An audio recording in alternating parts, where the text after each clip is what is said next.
Alright, hello, greetings, and welcome everyone to this news video. I am the Ninjaneer, and this is the place where the games are the friends you've made along the way. I am so happy to be back, and that was super cringy. Oh my gosh, it hurts now that I'm thinking back on it. Anyway, I'm so glad to be back after a interesting computer issue. I'm not going to talk about that in full detail. We're just going to give the TLDR, which is I got a new computer.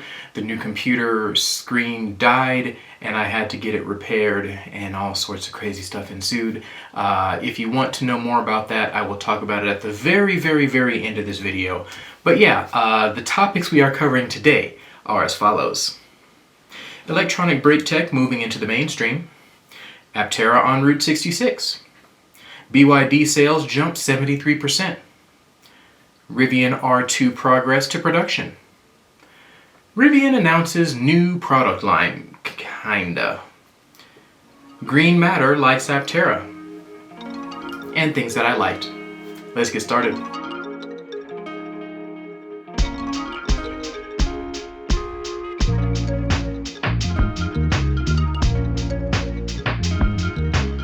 Alright, so for the past many years, we have been electrifying and electronically managing everything in our cars slowly but surely. The next thing that is being looked at to be electrified and made wireless, more or less, is the braking system in the vehicle. So how brakes normally work, if you didn't already know, is you press your foot on a pedal, the pedal increases the pressure to a brake caliper, the caliper presses against the brake, not the brake pad, wow. The caliper presses the brake pad against the rotor, and then the rotor, with increased friction, helps you stop the wheel. That process is very energy intensive compared to what they are trying to do with electronic braking systems. What they are doing now is they're basically making it so that the physical connection to the brake pads is not there anymore, or rather we don't have direct control over it ourselves. At any rate, the article here is talking about how this technology has been worked on and perfected over the years and how it is nearly ready to be put into cars. This system, however, is mostly only being implemented in Europe, so that means that the US will probably end up adopting it in like 15 years or something like that. Anyway, long story short, electric vehicles are becoming more electric by the day. All their systems are being retrofitted to be electronic instead of mechanical, and that is the way of the world. Alright, so there are several pictures that Steve Fambro has shared for their road trip across the country on Route 66. I cannot tell you how bothered I am that I no longer live in Oklahoma City, because Route 66 passes directly through Oklahoma City, and I would have wanted to interact with them somehow, but I am nowhere near Route 66, so yeah, unfortunately I cannot meet with them, but it's very cool to see that they are actually getting real road trip data from the Aptera to us through this post here. As you can see, it says, out on Route 66, pop the hatch so we could point more directly to the sun for more gains. Yes, I love how gains have been sort of a really cool way for Aptera to refer to the solar charging. Ironically, right around the time when I started really getting into fitness and working out and exercising like I should.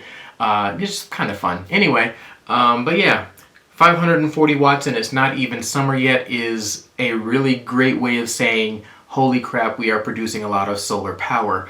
540 watts is kind of a far cry from the 700 watts of solar that they actually have on the vehicle. But again, this is not even summer weather. We're not in summer yet. This is like late winter, early spring, depending on what part of the world you're in. And since they're going across Route 66, they are closer to the equator than what I am, so it is probably a little bit warmer and a little bit more sun than I have here.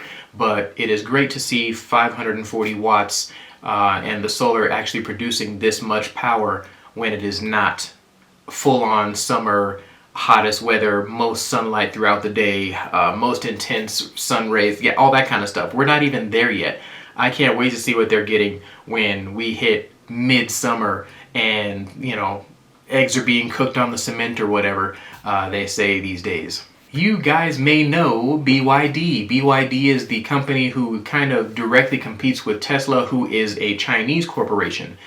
This fourth quarter earnings profit leap is kind of gigantic. They got 73% gains year on year, and it's kind of fascinating to see. But most of their sales were the result of electric vehicles, not just their gas-powered vehicles, which, by the way, they are kind of phasing out because their electric vehicles are starting to sell more and more.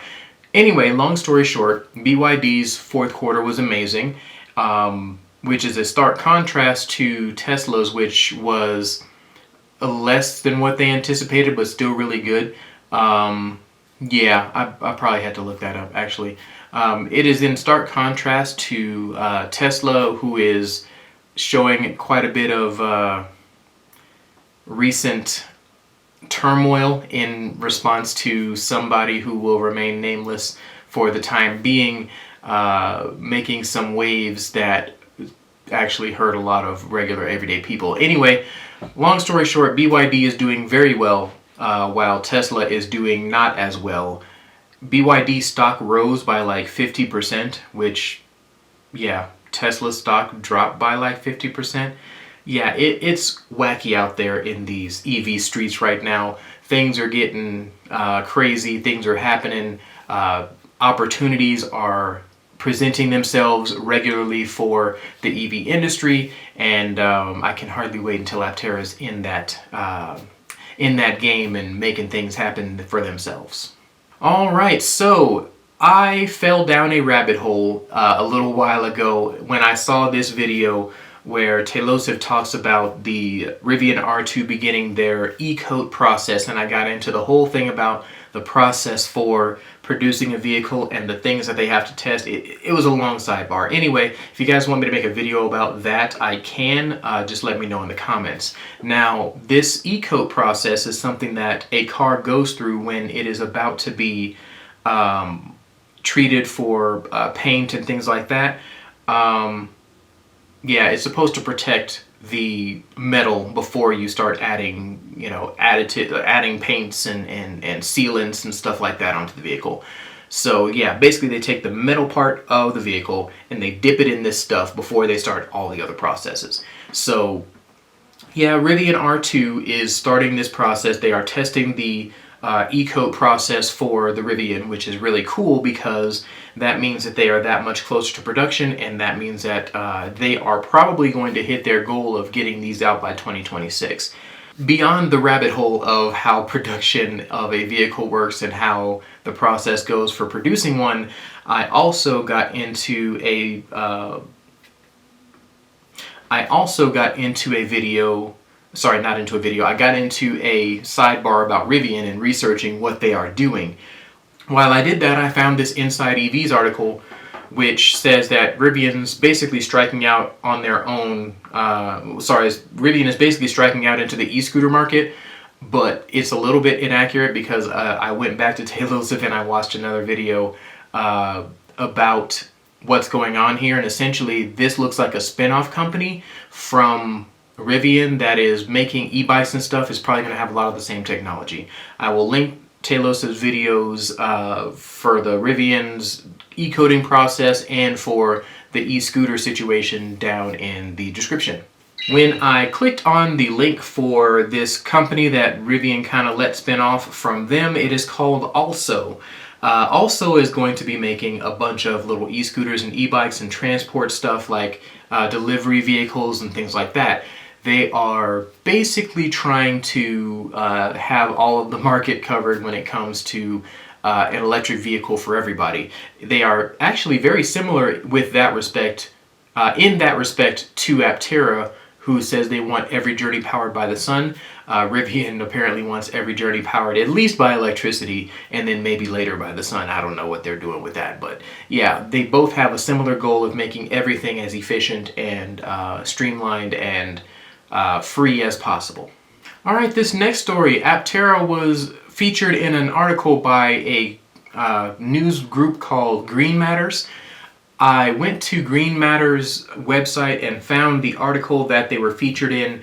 It is basically the 10 best electric car companies for a sustainable ride. The number one choice, oh, what do you know, is Aptera. All of the other choices are sensical. They are logical in the sense that they are all companies that are pushing towards electric vehicles in their own way. I did notice the lack of presence for a particular company that I just talked about, whose CEO will remain nameless. Yeah, they are not on here. Although I do think Rivian shouldn't be 10th place, I do appreciate the fact that they are on this list as well. Basically, all the big players that you see in the world right now, minus BYD and Tesla, are on this list, and all of the choices, as they explain them, make sense. But yeah, long story short, this is good publicity for Aptera. I don't know how many people read Green Matters, but I am going to be reading them for the foreseeable future to kind of see what kind of stuff they cover and whether or not that stuff is going to be interesting enough to keep me interested in their website. So we'll see how it goes. All right, so for the first thing that I like this week, Ben Sullins once again making the list here. He is doing a real service for the vehicle industry in general, but especially the electric vehicle industry, by making sure that we have the facts and data that we need to make informed decisions about our transportation. This guy's talking about, this particular video is talking about the fires that happened in, let me see, what was it, LA? At the London Luton Airport. It disrupted flights and all kinds of stuff like that. But basically, what happened here is a fire started, EVs were blamed, and we found out later that the EVs in this situation were not to blame. It was actually a gas car. This has been happening over and over and over again. If there's a way to blame an electric vehicle for a fire, it is happening. The reason why this is happening is, I feel, fairly obvious. There are special interests trying to keep their business. That's what it boils down to. When the facts are this wrong, this fast, this out of the gate, I'm thinking somebody else is, influencing this stuff. But long story short, this video is about fires in general that were started by gas cars that were blamed on EVs. Very good video. I suggest you check it out. The second video that I liked this week was a Telo truck video where they started towing stuff. They did a tow test for the Telo truck, and it towed quite a bit of weight. It was a very fun video, good music, very interesting to watch. I loved the attention to detail when they were showing everything as it was going on, how it was happening, stuff like that. They weighed the trailer, all kinds of stuff happening in this video. It was a very good video. If you haven't checked it out, please do. Alright, the last video for today that I liked is one by Ben Sullins once more. This is the second Ben Sullins video in this video. I know. I tend to focus on one or two creators at a time during my things that I liked. I prefer to talk about new ones, but the new ones are kind of hard to find these days, so we're just talking about this guy. So anyway, this video is about taxes and how they are applied and what his proposed solution would be for applying taxes to electric vehicles and things of that nature. It's a very fun video, a very nerdy video if you're not into taxes and how we are taxed for our road maintenance and things like that. This is probably not the video for you, but it's still very fun anyway. Alright, ladies and gentlemen, as promised, I will give you the full breakdown of what happened and why I did not get the opportunity to release a video until today. Essentially, the computer that I got was, it came in and I was transferring my files over to the new computer. For some reason, when I transferred those files over, it messed up the settings for the screen on the computer. And when I tried to open the computer again, the screen was completely dark. I tried brightening the screen to the brightest settings, and then I tried darkening it to the darkest settings, and then bringing it back up to the lightest settings. And long story short, you could see it like it was a little bit, like it was barely visible, and like if you turn the lights off, you could see it, but it was just not working at all. So I had to take it into the store that I got it from. I had to have them recalibrate everything, and they had to send it up to the manufacturer. The manufacturer fixed it and sent it back to me. And the reason I'm telling you this story is because I lost my black Aptera sticker. I had a jet black Aptera sticker that I put on the back of that particular laptop, and because they had to replace the screen, they took that sticker off with the screen, and it is now gone forever. So it makes me kind of sad inside, but long story short, that's what happened. I got the computer back and it's working just fine now. I did not transfer my files over this time because I feel like all of that stuff is already something that I had on my external hard drive anyway, so I didn't necessarily need to transfer the files over to begin with. But yeah, long story short, finally figured it out.